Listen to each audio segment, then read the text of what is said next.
Good morning everyone. This video is for class 6 and the chapter is separation of substances. Now already a video has been given on this chapter and this is the continuation of separation of soluble solids. So let's start. So what will you do if sand, salt and water get mixed together? Now looking at these components, we can see that sand is big particles, and so if all the three get mixed together, salt and water will form a solution, whereas sand will settle down at the bottom. The big particles of sand are also called sediments, and the process of settling down of sand at the bottom of the container is called sedimentation. After some time, when all the sand has settled down, the solution from the top can be poured into another beaker. This process of pouring the solution is called decantation. In this way, we can separate sand from salt and water. After this, we have to use the method of distillation. Distillation we have studied just in the previous video, and by this method, the salt can be separated. Now, do you know solutions are closely related to our everyday lives? Yes, they are. Solutions does not only mean the liquid solutions. Here, there are different solutions in our lives, such as the air we breathe, the liquids we drink, and the fluids in our body. Now let's get to know what is solution and solubility. First of all, what's solution? A solution is homogeneous mixture where one or more substances are completely dissolved into the other. It is composed of a solute and a solvent. Here by the diagram you can understand it better. Here you can see the solvent. The solvent is water. And see the solute particles. The solute particles here is the salt. So the solute particles are dissolved in the solvent and they form a salt and water solution. So how will we describe a solute? A solute is a substance dissolved in the solution. Solvent. A solvent is a liquid that dissolves a solute. Now, it is not necessary that solutes will be liquid all the time. They can be solids and gas also. Let's see the different examples given in the box. Here, the first example is of sugar and water.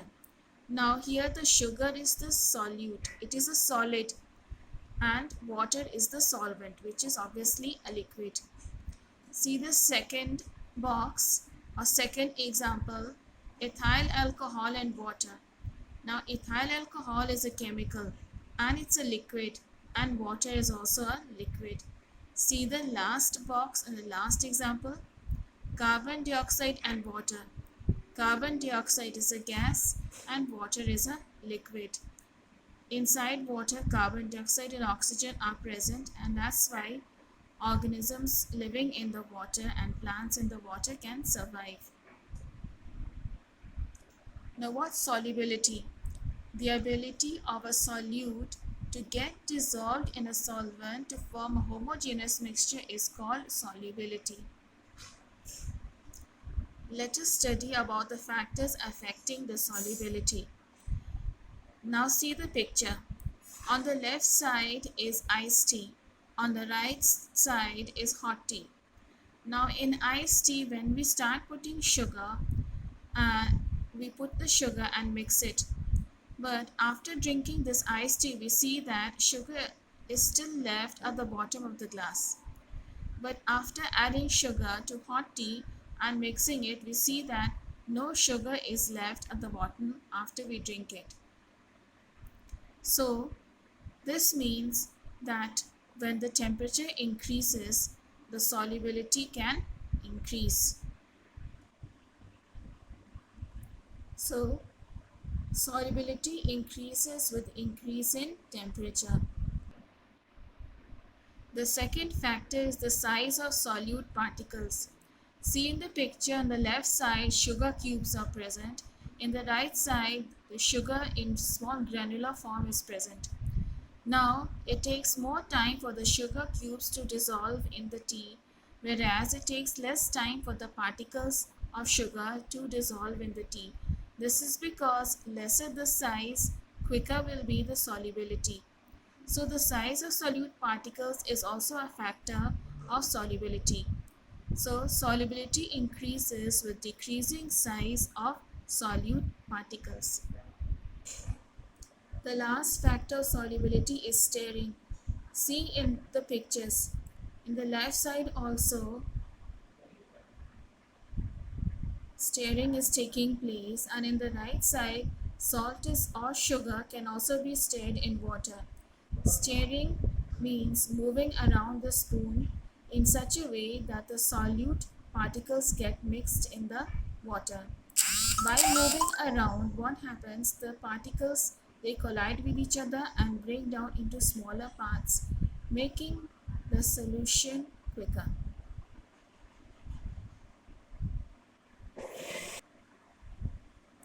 Now let's just take a recap of soluble versus insoluble. That means what's the difference between soluble and insoluble?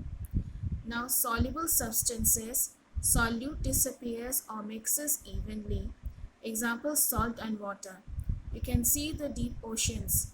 If you see the oceans properly, you cannot see the salt separate.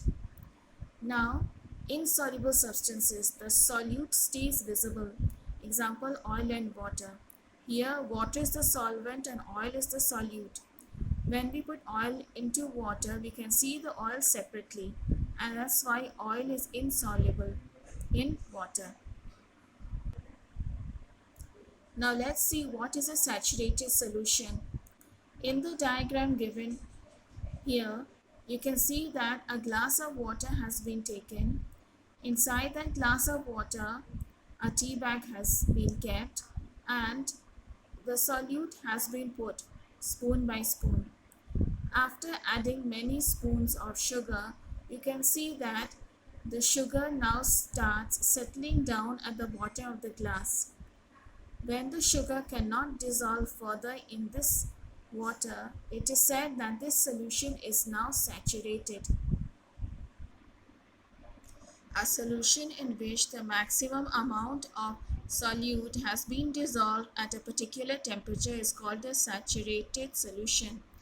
No more solute can be dissolved in the solution at this temperature. If this solution is heated and stirred, the undissolved sugar at the bottom dissolves in the solution. This is because with the increase in temperature, the energy of the molecules of the solute increase and they break down further, and so more sugar can get dissolved in the solution. So, solubility of saturated solution increases as the temperature of the solution is raised. Our last topic is, why is water called a universal solvent?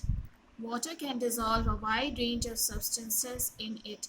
This property of water enables our body to absorb many substances like vitamins and minerals. It also helps to excrete waste materials from our body. It helps in chemical reactions in our body.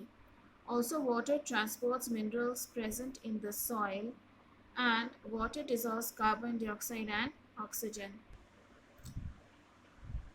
Thank you for watching this video. Now wait for the question answers in the next video.